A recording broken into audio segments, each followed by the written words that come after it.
여러분 한 주간 동안 요셉에 관한 말씀을 읽었는데 요셉 하면 떠오르는 단어가 있습니다. 뭘까요? 요셉.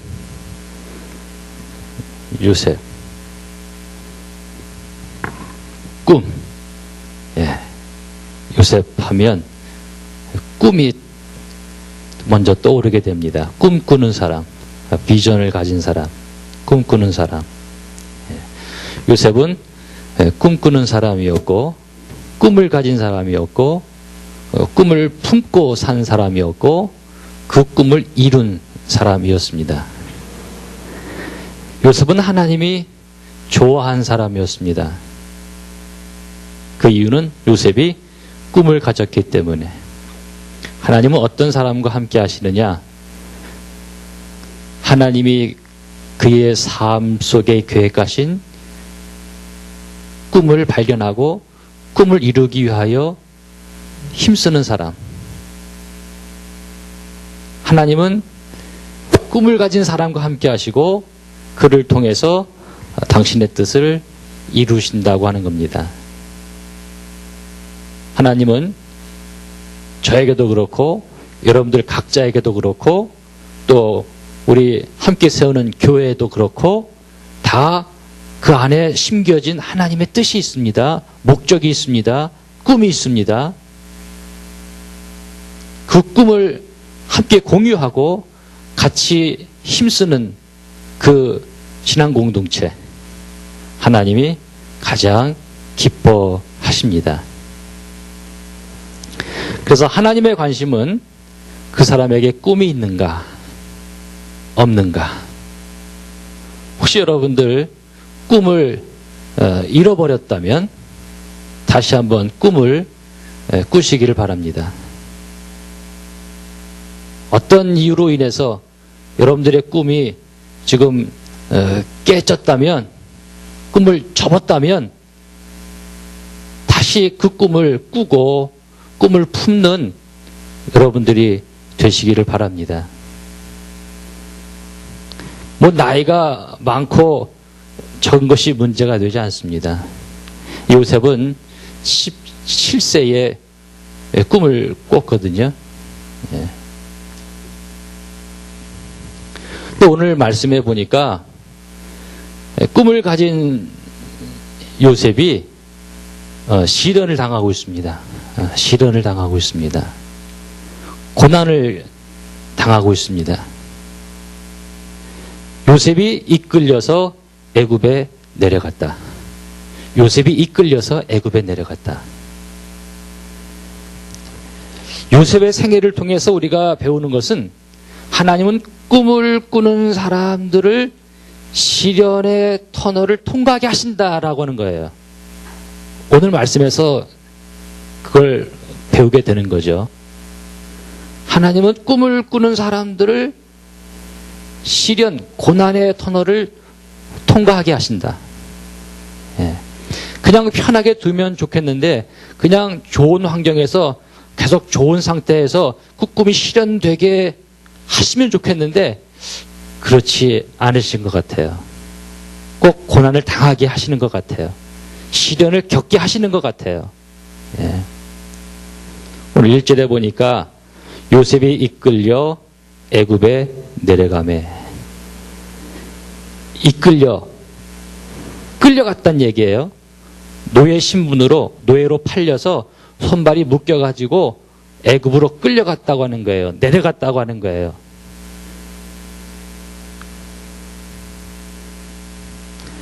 요셉은 노예의 신분으로까지 내려앉았습니다.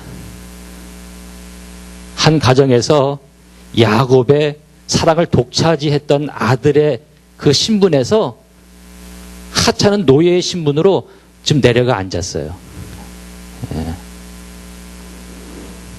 최악의 상황이죠. 최악의 상황입니다.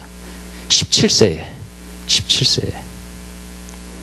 그를 아는 자도 없고 그를 도울 사람도 없는, 미래가 어떻게 될지 알지도 못하는 그 애굽에 17세의 그 청년이 노예로 끌려간 거예요. 이런 최악의 상황에 처한 요셉이 하나님을 믿는 사람 아니었어요? 하나님 앞에 왜라고 하는 질문을 수도 없이 했을 것 같아요. 내가 왜 이 애굽에 와서 노예 생활을 해야만 되는지, 왜 내가 이렇게 고통을 당해야 되는지, 형제들로부터 내가 왜 미움을 사서 구덩이에 던져지게 되고 또 노예로 팔리게 되고 이곳에 와서 노예 생활을 해야 되는지 하나님께 수도 없이 질문을 했을 것 같아요. 그 허드슨 테일러라고 하는 중국 선교사로 있었던 허드슨 테일러가 이런 말을 했습니다. 하나님을 신뢰하는 것을 방해하는 최대의 적은 모든 상황이 내게 불리하게 보이는 부정적인 생각이다. 문제와 어려운 상황이 하나님보다 더 크게 보이는 것이다. 그러나 그때 기억합시다. 하나님의 세미한 음성을. 내가 결코 너를 떠나지 아니하며 버리지 아니하리라. 보라, 내가 세상 끝날까지 너와 함께 하리라. 모든 상황이 내게 불리하다는 생각을 버리고 모든 것을 합력하여 선을 이룬다고 생각합시다. 하나님은 때로 우리가 알지 못하는 방법으로 우리를 인도하십니다. 그러나 그 길도 하나님의 길입니다.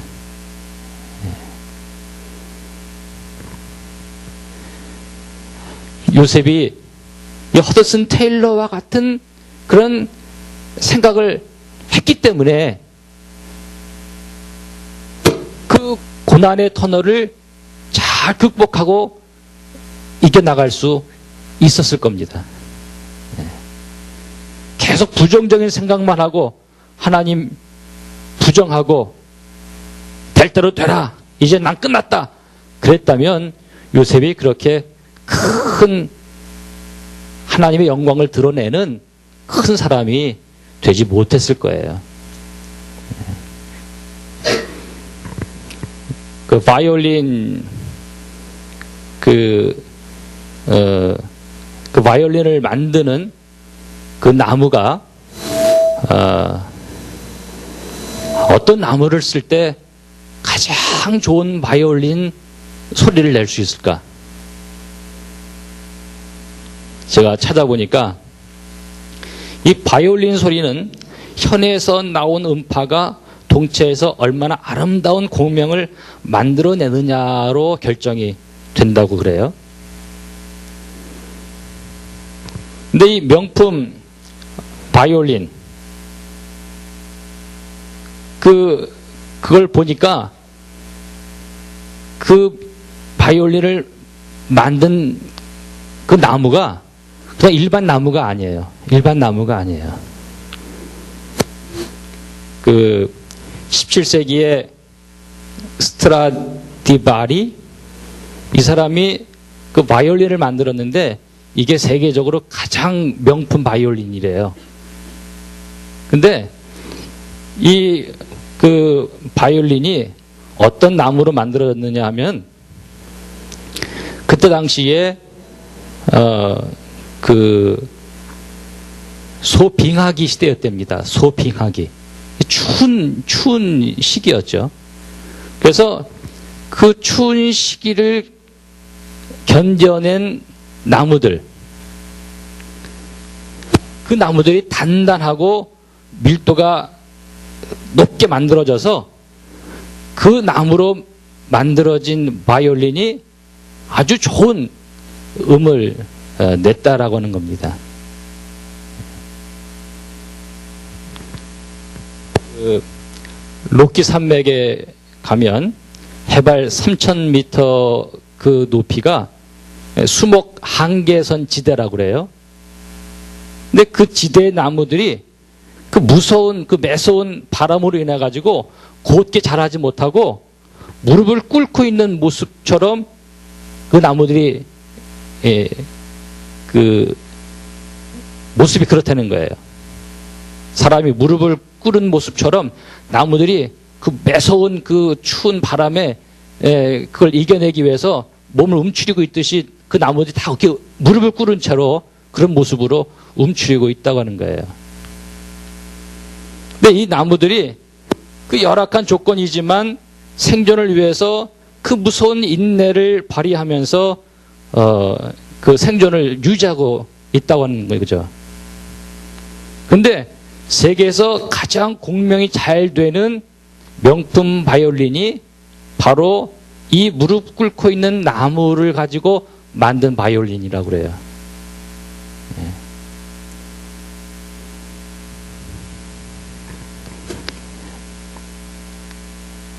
그러니까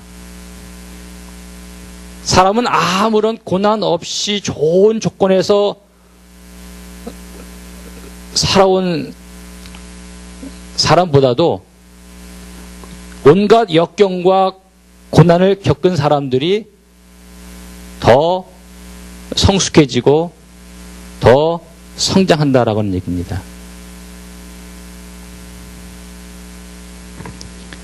우리 주변에 고통을 이겨낸 참 아름다운 사람들이 많이 있죠.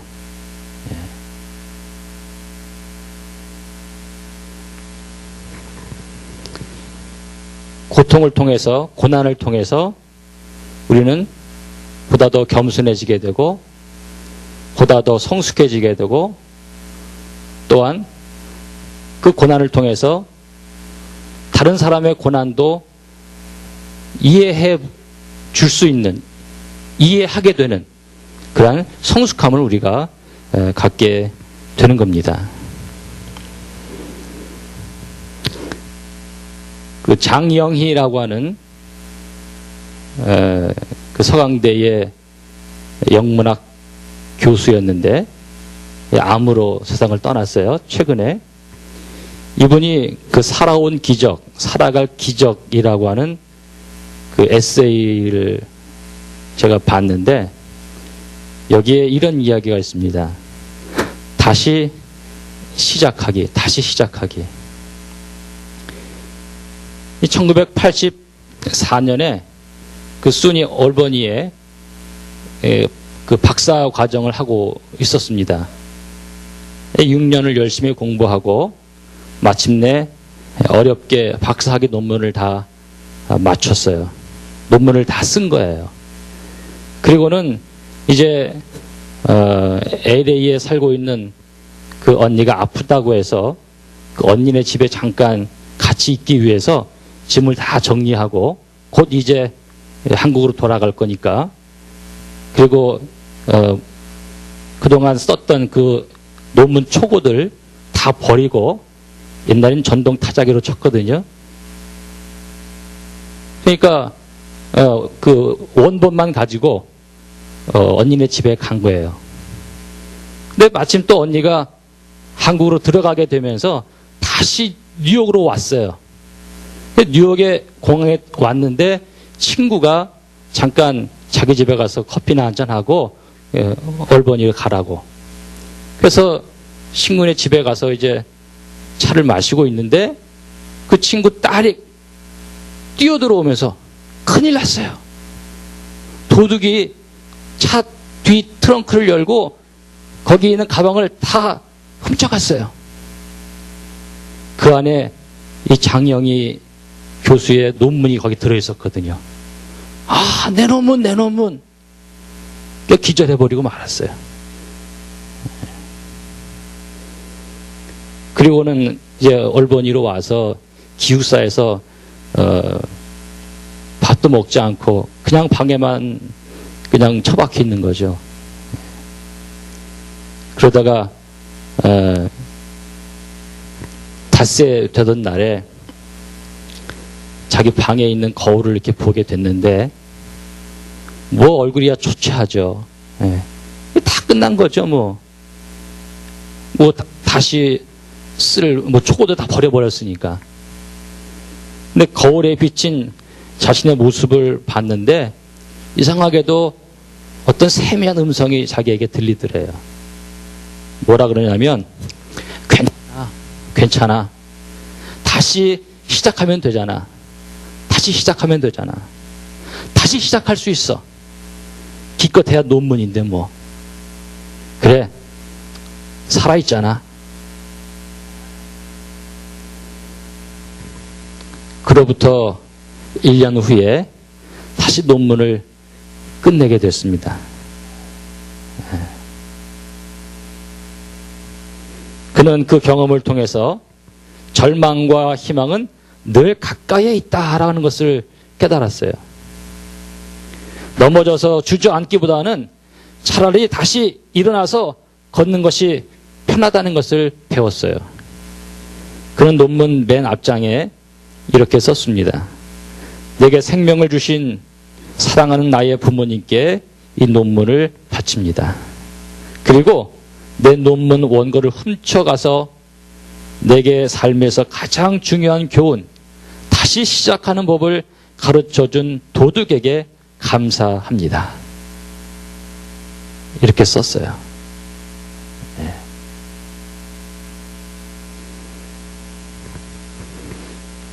여러분들 혹시 지금 시련 가운데 있지는 않습니까? 시련에 처해 있지는 않습니까? 고난의 상황에 처해 있지는 않습니까? 지금 제가 그렇거든요. 인생을 살면서 제가 딱 2번 지금 이 현실을 포함해서 한 2, 3년 전에 교통사고 당해가지고 한 2년 고생했거든요. 휠체어 타고 설교하고 그랬거든요. 저희 할머니도 새벽기도 갔다 오다가 교통사고로 돌아가시고 그 즈음에 그때 아주 어려웠어요. 영적으로도 힘들었어요. 왜 하나님이 왜 이런 시련을 주시나. 그전에는 그냥 평범하게 쭉 살아왔어요. 근데 고통을 당하니까 그 고통 가운데에서 하나님을 만나게 되더라고요. 하나님을 만나게 되더라고요. 그때 어떤 교인이 저한테 한 얘기가 기억이 납니다. 목사님, 교통사고 나시니까 설교가 더 은혜스러워졌어요. 네. 그전에는 그냥 하는 설교했거든요. 내가 고통을 당해보니까 성경을 보는 시각이 달라지는 거예요. 우리 애들도 작년 1년 동안 어려움을 당하면서 성경을 쭉 읽었는데 그전에는 그냥 읽었죠. 어려움 중에 성경을 읽으니까 다 나한테 하는 말 같더래요. 다 나한테 하는 말 같더래요. 부정적인 생각 들 수도 있어요.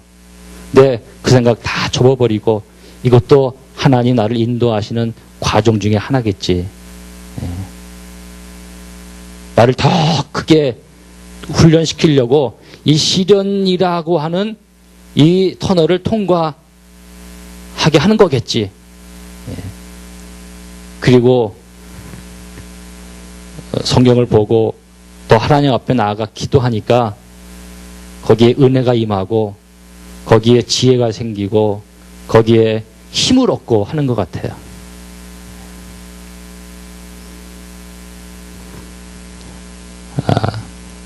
하나 더 생각해 보는 것은 이 꿈꾸는 사람들은 그 시련 중에도 미래를 준비한다라고 하는 거예요. 미래를 준비한다. 꿈꾸는 사람이라고 해서 모두 다 꿈을 실현하는 것은 아닙니다. 꿈을 이루기 위해서는 값을 지불해야 돼요. 하나님은 행운을 기다리며 아무것도 하지 않는 사람에게는 축복을 주시지 않습니다. 저도 1년을 돌아보면서 이 시련 기간에 내가 미래를 위해 뭘 준비했나. 좀 부끄러워요. 솔직히 부끄러워요. 요셉이 애굽의 노예로 팔려갔잖아요. 17살에. 애굽 말을 뭘 할 줄 알았겠어요? 근데 국무총리까지 됐단 말이죠. 국무총리가 된 사람이 애굽 말을 못했을 리는 없을 거 아니겠어요? 그러니까 그 시련의 그 과정 속에서 미래를 준비했다. 예. 나름대로 열심히 언어 공부도 하고, 그러니까 하나님이 여러분들을 이 미국 땅에 이렇게 있게 한 것도 어떻게 보면 시련의 그 현장에 여러분들을 던져 놓으신 건지도 몰라요. 그러니까 이 시련의 이 시간에 여러분들이 미래를 위해서 준비를 하셔야 된단 말이죠. 매일 밤 복권에 당첨되기를 기도하는 어떤 남자가 있었습니다. 맨날 기도하는 거예요. 하나님, 제발 한 번만 복권 당첨되게 해주세요. 제가 큰 거 바라는 것도 아닙니다. 한 번만 당첨되게 해주세요. 그렇게 몇 년을 기도했어요. 그러던 어느 날 꿈에 하나님이 나타났습니다. 하나님이 하시는 말씀이, 내가 최소한 복권 한 장이라도 산다면 복권 당첨을 생각해 보겠다.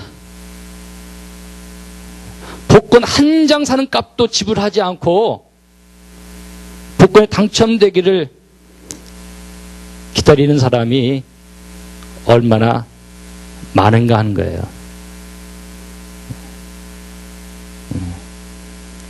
제가 신문에서 한번 읽었어요. 복권 당첨되는 사람들 그냥 한번 딱 사가지고 당첨되는 경우 없대요. 10년, 20년 꾸준하게 복권 산 사람들 중에 다 되더라고요. 됐대요, 그렇게. 예. 복권을 사는 그 희생, 그거라도 해야 된다는 거죠. 히브리 사람 가운데 애굽에 팔려간 사람이 요셉만은 아니었을 것입니다. 또 그 보디발 장군의 집에 노예가 요셉 한 사람뿐이었겠어요? 그 큰 집에. 근데 요셉만 하나님 함께하는 사람이 돼서 그가 애굽의 총리 자리까지 오르게 되고, 또 그 요셉으로 인해서 그 주변 사람들이 복을 받게 되는, 축복의 통로가 되는 그러한 훌륭한 사람이 되었습니다. 그러니까 요셉이 성공해서 자기만 잘 산 게 아니잖아요. 잘 먹고 잘 산 게 아니잖아요. 자기가 잘 됨으로 인해 갖고 자기로 인해서 그 보디발 장군의 집이 더 잘 되고, 더 나아가서 그 애굽 전체가 잘 되고, 또 흉년을 통해서 자기의 가족들이 애굽에 와서 또 잘 되는, 축복의 통로가 되는 그런 사람이 되었다라고 얘기입니다. 바라기는 저나 여러분들이나 정말 하나님 함께하는 사람이 돼서, 꿈을 가진 사람이 돼서, 혹시나 시련 가운데 있다고 한다면 이때 더 하나님께 더 의지하고 하나님께로부터 더 힘을 얻고 미래를 잘 준비해서, 하나님이 지금 이 시련의 때를 기회로 주신 건지도 몰라요. 이 기회를 여러분들의 노력과 함께 잘 이렇게 합력해서 좋은 열매가 여러분들의 삶 가운데 있게 되기를 주의 이름으로 축복합니다. 여러분 잘 먹고 잘 살라는 얘기 아니에요. 여러분들을 통해서 축복의 이렇게 통로가 되는 그런 삶이 되어지기를 주의 이름으로 축원합니다. 기도하겠습니다.